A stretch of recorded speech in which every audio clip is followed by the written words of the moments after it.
Hello again, Vinyl Community. This is Matt, and so it's been about a week, so I figured I'd post another update video.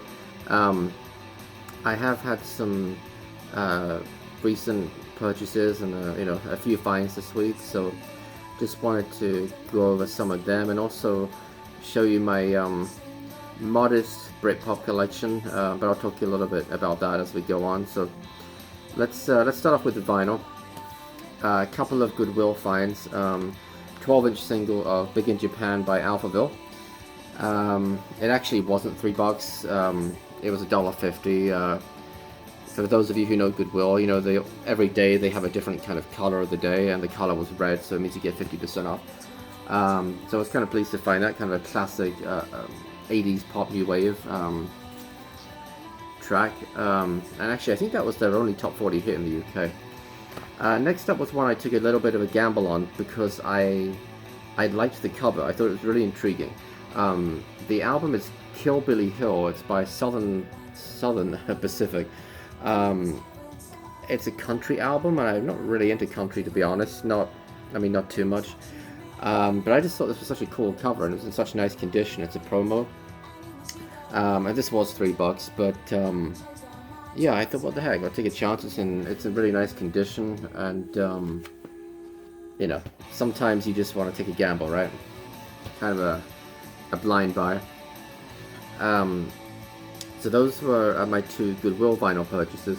I also picked up one other record at the record store that I go to quite often, Zoinks, The Doors, self-titled. This was $10. I actually did not own this album, and when I saw it, I thought, well, I've got to have that for $10. It's not an original pressing, because and I already know that because it's on the Red Electra label. So I think this is probably from the late 70s, maybe mid to late 70s, somewhere around there. So it's several years after the album was first released, at least several years. But yeah, for $10, you got to pick it up, right? It's in nice condition. It's a solid VG plus. I also had a few cassettes arrive in the mail. I don't remember if I showed this one last time, but anyway, Pink Floyd, The Division Bell. I do have this on vinyl as well, but it was cheap. It was only a few bucks on eBay. I just wanted to give it a listen and see how the cassette compared to the vinyl. And interesting kind of a light blue color here.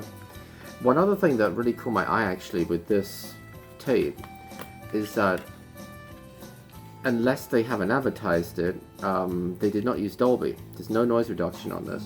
I cannot find it anywhere on the cassette or on the in the inlay card here. No mention of Dolby. There's no Dolby symbol, and that struck me as just a little bit strange, particularly for cassettes that came out in the 90s. I mean, they all had Dolby, but anyway, it sounds alright. So I don't know. Next up, the Beatles, 1962 to 66 and 67 to 70. These are sort of interesting. So I already have both of these albums on vinyl, and as you'll see in a second, I got 8 tracks as well. But anyway, again, this was really almost a comparison. I wanted to hear what they sounded like on cassette, and I don't know, it was almost like a completionist thing. I don't know, I just wanted them. I'm pretty sure that these are original for the time, which would be 1973 when these came out. I say that just because of the style of cassette, but also there's no tape leader.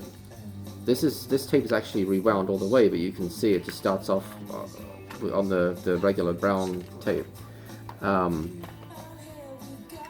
You still get several seconds of silence, of course, before the music starts. So I don't know, I thought that was kind of an interesting quirk. Same thing with this one. I don't know. Again, this is wound all the way.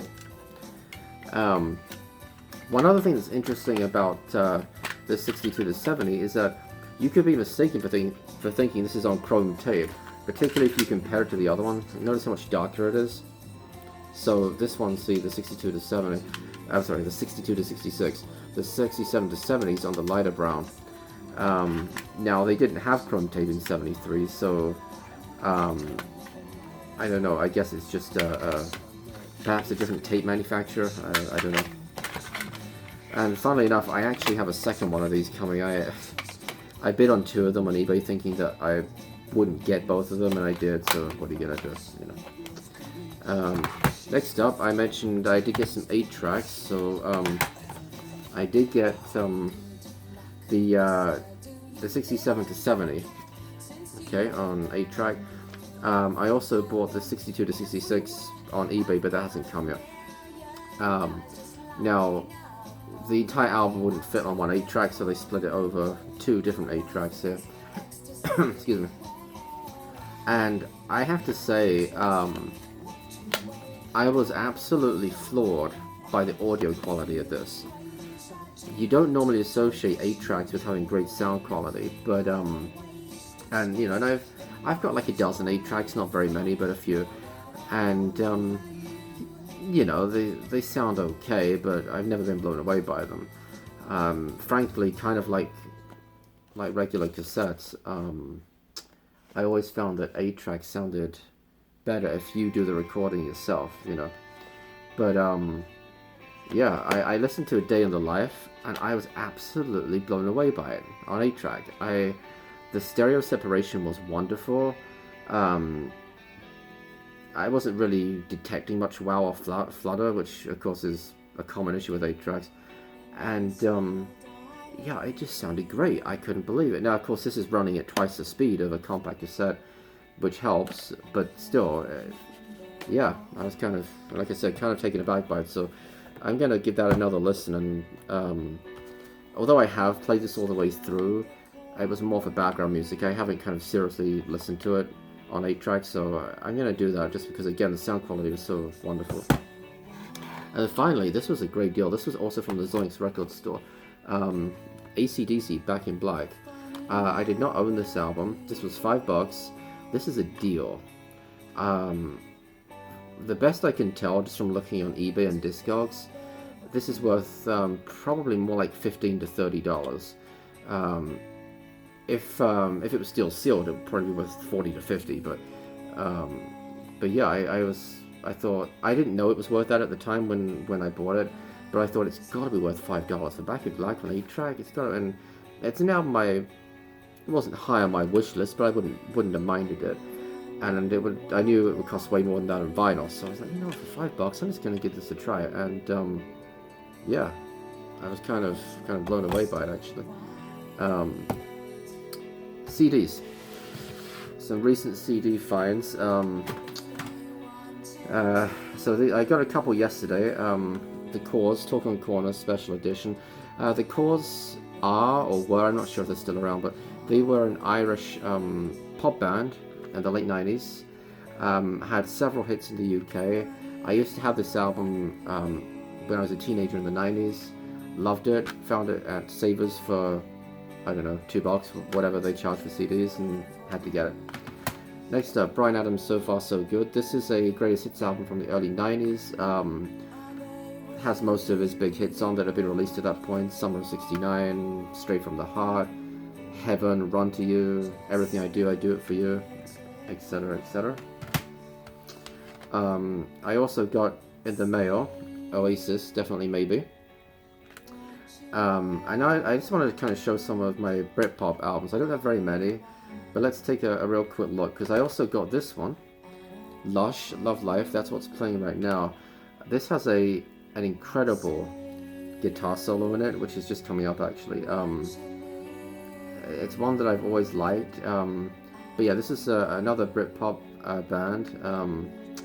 The song I'm listening to right now is Tra La La. I always love the guitar solo in this. It's just well, anyway, let's crank this up a little bit, and you guys can listen to it for a second.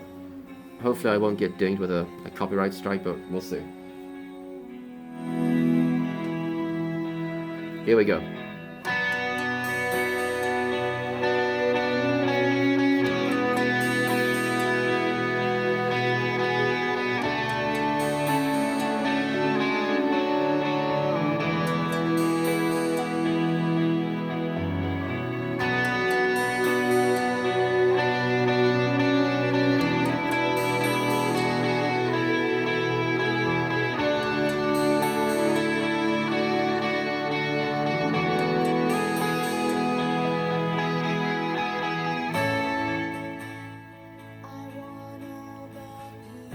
I mean, it's not like it's some amazing,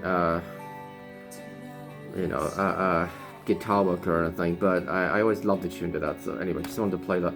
But yeah, back onto the Britpop subject. I just wanted to show some of the. Again, I only have a few Britpop albums.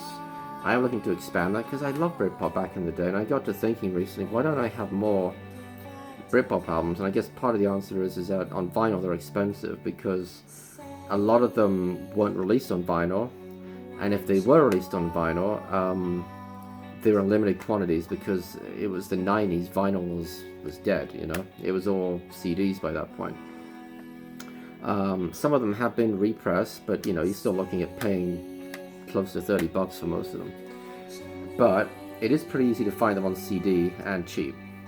So let's take a quick look. Again, we talked Oasis, definitely maybe. Probably doesn't need any introduction. Some people would say this is their best album. Some people might say What's the Story, Morning Glory is their best album. A fair case can be made for either one. This was their first album, of course, and my favorite track on this is probably Shaker Maker. I just love the chorus to that. I think it's incredible. But Live Forever, another amazing song here. Yeah, Cigarettes and Alcohol, Columbia, Supersonic. I mean, it's just got some great tracks on it. Again, I just mentioned Lush, which is playing now. Female lead singer. Not too many Britpop bands around with a female lead singer. I can only think of a few, but this had a couple of pretty big hits on it: Lady Killers and Single Girl. Single Girl was the track that was playing when I just started this video. It also has a track called Ciao, which followed Single Girl, which is actually a duet with Jarvis Cocker of Pulp. But Single Girl and Lady Killers are not my favorite tracks on this album. Tra La La, which I just mentioned, Ciao and Olympia would be my three favorites on it. It's actually a really great album. You guys should check it out. Now I also have What's the Story, Morning Glory on CD. Again, you could make a fair case for this being Oasis' best album. It's certainly their most commercial album, for sure. And it's the album that had the most hits on it. Yeah, I mean, it's got, let's see, Some Might Say, which was a UK #1, Roll With It, which was a UK #2, Don't Look Back in Anger, another UK #1, the legendary Wonderwall, another #1, the possibly even more legendary Champagne Supernova, which is just an epic track, and just on and on.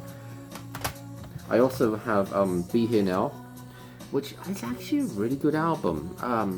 This gets a little bit of a bad rap, and I think it's because there had been so much expectation built up after What's the Story, Morning Glory, and definitely Maybe. And this was right at the height of Britpop, and you know, it was sort of supposed to be the pinnacle of what Britpop was, right? When this came out, people thought, oh, this is just going to be the album. Because Oasis was sort of the band that symbolized Britpop. And I think this album disappointed a lot of people, and you know, I don't think it's as good as the first two, but I still think it's a bit underrated, and it's a little bit unfair, some of the criticism it got. You know, people said it was overproduced, and just they'd sort of strayed from their roots, you know, they'd lost some of the grittiest sound. Yeah, I can see that, but you know, it has some good tracks on it, you know, All Around the World, Stand By Me. My favorite track on it is definitely Do You Know What I Mean, which is an amazing song. I just think that it's not as consistent as the first two albums. That's probably the you know, it's like the Beatles' White Album. It's got a few real highs on here, but it's also got some sort of lows or some less well-known or filler kind of tracks. But yeah, to me it's still an essential Britpop album. I also have Travis, The Man Who. Travis, I loved this album back in the day. I had this when it first came out in 99, I think. Yeah, 99. And the two most famous songs are probably Driftwood and Why Does It Always Rain on Me. Those were the two big chart songs that they had off the album. But my favorite track on here is As You Are, which just builds and builds, and again has a really great guitar solo near the end of it. But really, the whole album is a great listen. It just flows really nicely, and it's got some very unusual songs on it. Some of the songs are in strange keys. There's unusual chord progressions, and it just it's really worth a look. I mean, you can pick this up for dirt cheap, like a few bucks. And then finally for the CDs, I have The Verve, This Is Music. This is the singles collection, 92 to 98. It really has most of the important tracks on it.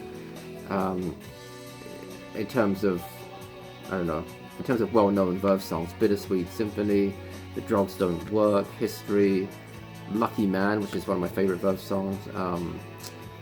Let's see what else. Sonnet, another great track. Slide Away. So yeah, I think I got this at a Goodwill last year sometime. A couple of bucks, had to have it. And finally, two records. This one I've already shown. Oasis, What a Stormy Morning Glory. This was a birthday purchase, birthday gift to myself, kind of. Well, from my wife. She gave me a gift card to a record store. And then I talked about this. I never showed it. Pulp, Different Class. I didn't show this because I made a video the night before my daughter was born, where I had a box, and I knew that this was in the box, and I said, next video I'll do an unboxing of this, intending, the next day or in a couple of days that I would do the unboxing video, and well, it never happened.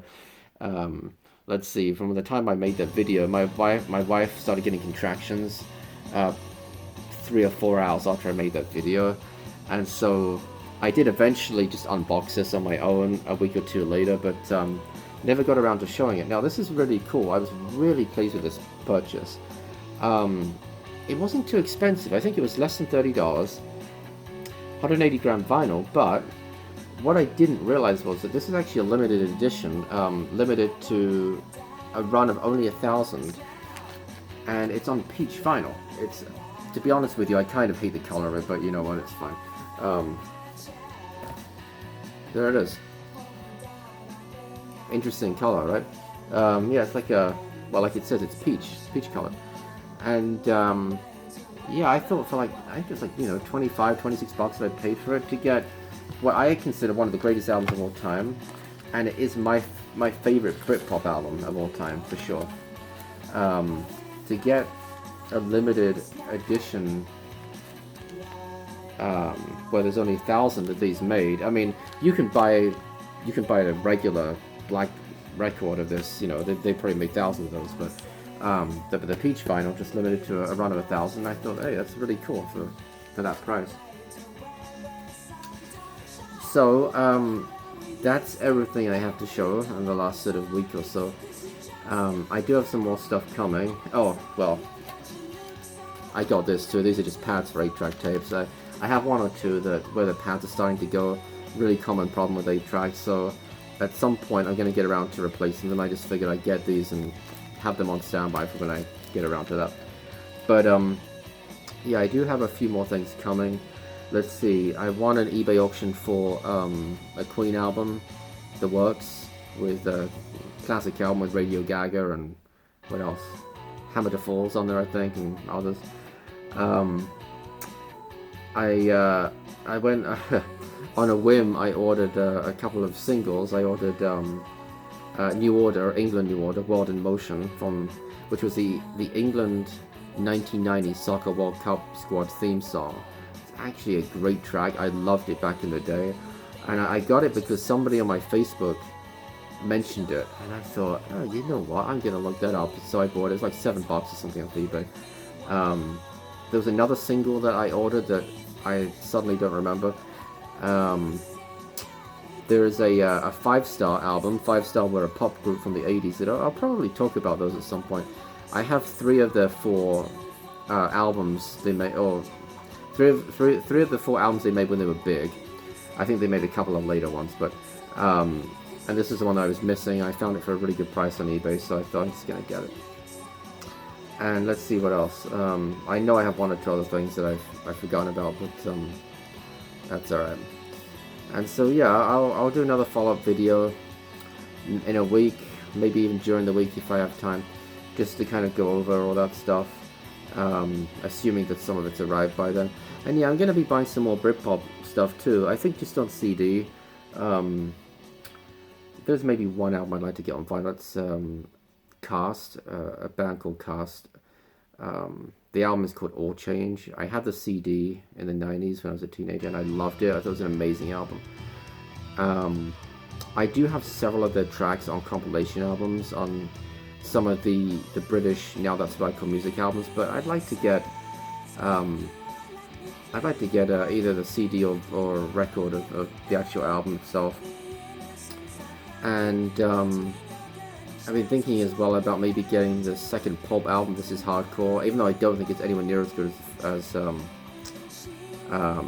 Different Class. And you know what, I shouldn't say it's the second Pulp album, that's not true. They made several albums before Different Class, even in the 80s, but yeah, they did. And in fact they even had an album before Different Class, His and Hers, that was a reasonable hit. So anyway, the follow-up to Different Class, This Is Hardcore, I might get that. I'm also thinking about getting one or two Radiohead albums, partly because today is the 20th anniversary, as I just found out from a friend on Facebook. Today's the 20th anniversary of the release of OK Computer, legendary album, not strictly Britpop, I realize. Yeah, it gets kind of, the lines get a little blurred. You got Britpop and you got post-Britpop, which is what some of the later Oasis stuff, and even Travis probably kind of is more post-Britpop. Yeah, I might think about getting some Radiohead, you know, I guess it's more alternative rock. And yeah, there's some others, the Garbage self-titled album, the Pink album, I used to have that when I was a kid. Yeah, you get, you know, it's a dangerous thing, this obsession, this hobby. You get to thinking that, oh, I'd like to get that album, this album, that album. If you want to get it all on vinyl, it gets really expensive. And so I'm kind of thinking CD would be acceptable, particularly as these albums came out for the most part in the 90s, and they've almost certainly gone through some, even if you buy it on vinyl, they've probably gone through some kind of digital processing at some point, whether it's the mixing, the mastering, even the recording. And the vinyls are nice to have, but it's considerably more expensive than CD. So you weigh it up, right? You think, okay, all these Britpop albums that I want, do I drop $200 or $300 for them on vinyl, or do I drop $20 or $30 on them on CD? And you start to think about it, and in some ways it's a no-brainer, but yeah, we'll see. So thank you guys as always for watching, for listening to my rambling, and yeah, until next time, thanks again for watching. Bye bye.